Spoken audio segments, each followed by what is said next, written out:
Bismillahirrahmanirrahim. Assalamualaikum warahmatullahi wabarakatuh. Alhamdulillahirabbil alamin wa bihi nasta'in wa ala umuri dunya waddin. Shalatu wassalamu ala asrofil anbiya'i wal mursalin wa ala alihi wa sahbihi ajma'in. Amma ba'du. Pertama-tama marilah kita panjatkan puji syukur kita atas kehadirat Allah Subhanahu wa taala, yang mana alhamdulillah kita masih diberikan nikmat sehat, nikmat iman, dan nikmat ibadah.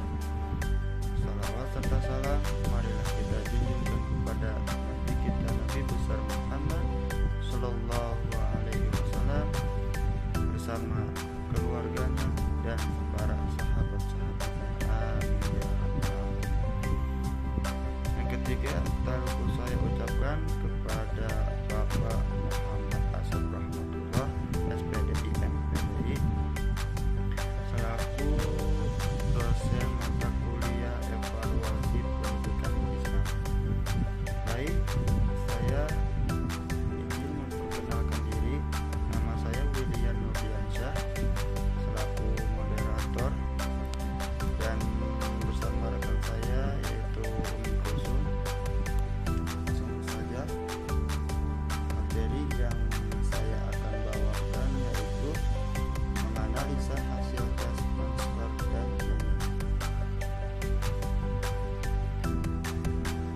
evaluasi hasil belajar antara lain menggunakan tes untuk melakukan pengukuran hasil belajar. Tes dapat didefinisikan sebagai seperangkat pertanyaan dan atau tugas yang direncanakan untuk memperoleh informasi tentang trait, atribut pendidikan, psikologi, atau hasil belajar yang setiap butir pertanyaan atau tugas tersebut mempunyai jawaban atau ketentuan yang dianggap benar. Pengukuran diartikan sebagai pemberian angka pada status atribut atau karakteristik tertentu yang dimiliki oleh orang, hal atau objek yang tertentu menurut aturan atau informasi yang jelas.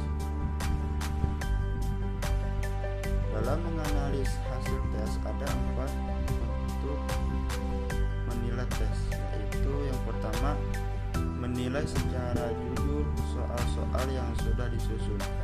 Kadang-kadang dapat diperoleh jawaban ketidakjelasan perintah atau bahasa, taraf kesukaran, dan lain-lain keadaan soal tersebut. Yang kedua, mengadakan analisis soal atau item analisis. Analisis soal adalah suatu prosedur yang sistematis yang akan memberikan informasi-informasi yang sangat khusus terhadap butir tes yang kita susun.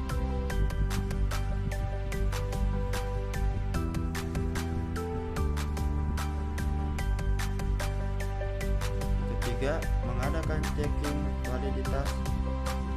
Validitas yang paling penting dari tes buatan guru adalah validitas kurikuler. Kita harus merumuskan tujuan setiap bagian pelajaran secara khusus dan jelas sehingga setiap soal dapat kita jodohkan dengan setiap tujuan khusus tersebut. Yang keempat, mengadakan checking reliabilitas. Salah satu indikator untuk tes yang mempunyai reliabilitas yang tinggi adalah bahwa kebanyakan dari soal-soal tes untuk mempunyai daya pembedaan tinggi.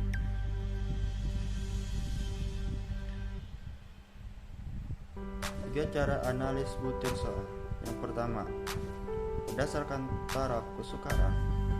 Tingkat kesukaran atau difficulty level suatu butir soal didefinisikan sebagai proporsi atau persentase subjek yang menjawab butir tes tertentu dengan benar.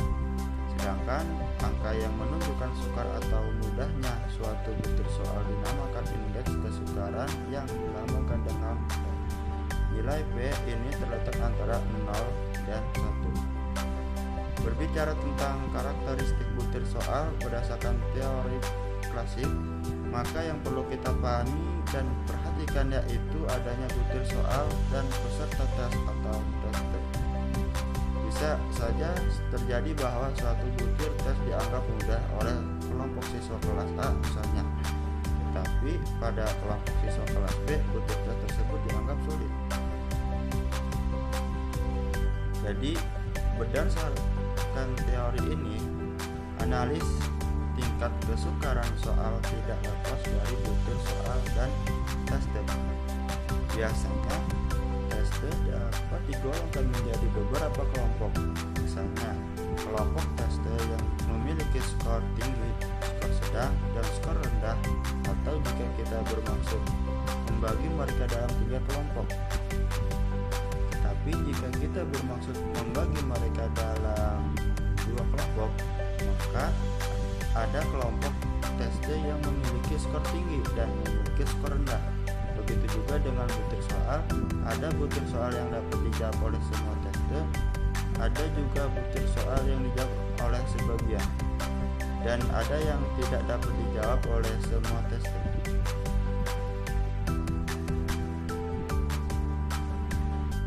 Berdasarkan daya pembeda soal adalah kemampuan sesuatu yang soal untuk membedakan antara siswa yang pandai dan berkemampuan tinggi dengan siswa yang bodoh berkemampuan rendah. Ketiga, berdasarkan pola jawaban soal atau distraktor pengecoh. Dari pola jawaban soal dapat ditentukan apakah pengecoh atau distraktor berfungsi sebagai pengecoh dengan baik atau tidak.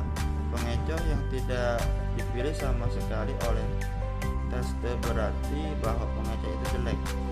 Sebaliknya, sebuah distraktor atau pengecoh dapat dikatakan berfungsi dengan baik apabila distraktor tersebut mempunyai daya tarik yang besar bagi pengikut-pengikut tes yang kurang memahami konsep atau kurang menguasai bahan. Skor adalah hasil pekerjaan men-skor yang diperoleh dengan menjumlahkan angka-angka bagi setiap soal tes yang dijawab betul oleh siswa. Sedangkan nilai adalah angka perubahan dari skor dengan menggunakan acuan tertentu, yaitu acuan normal atau acuan standar. Baiklah, untuk slide selanjutnya saya serahkan kepada anggota saya, Umi Kulsum. Segala hormat, silakan. Cara men-skor hasil tes biasanya disesuaikan dengan bentuk soal-soal tes yang dipergunakan, apakah tes objektif atau tes esai, atau dengan bentuk lain.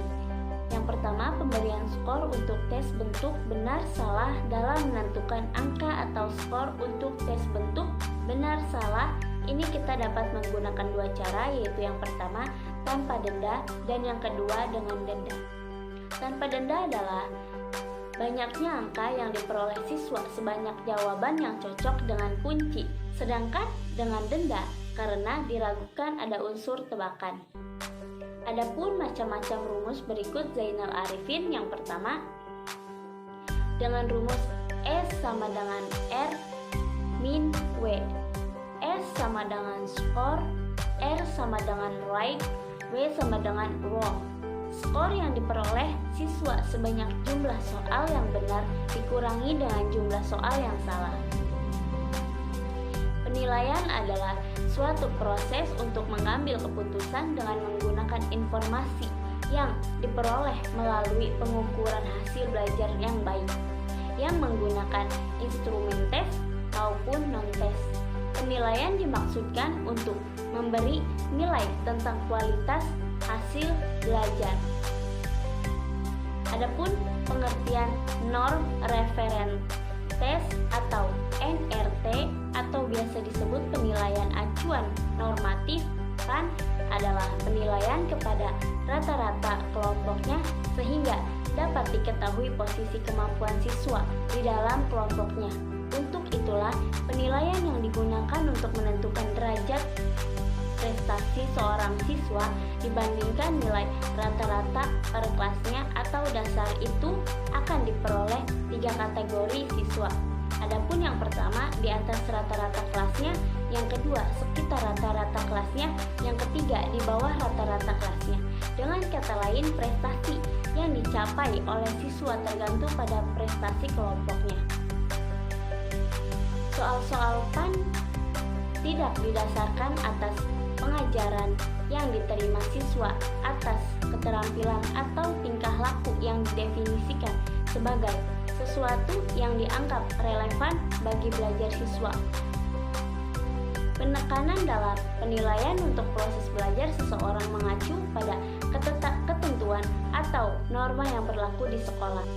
Penilaian hasil belajar oleh pendidik adalah proses pengumpulan informasi atau data tentang capaian pembelajaran peserta didik dalam aspek sikap, aspek pengetahuan, dan aspek keterampilan yang dilakukan secara terencana dan sistematis, yang dilakukan untuk memantau proses kemajuan belajar dan perbaikan hasil belajar melalui penugasan dan evaluasi hasil belajar.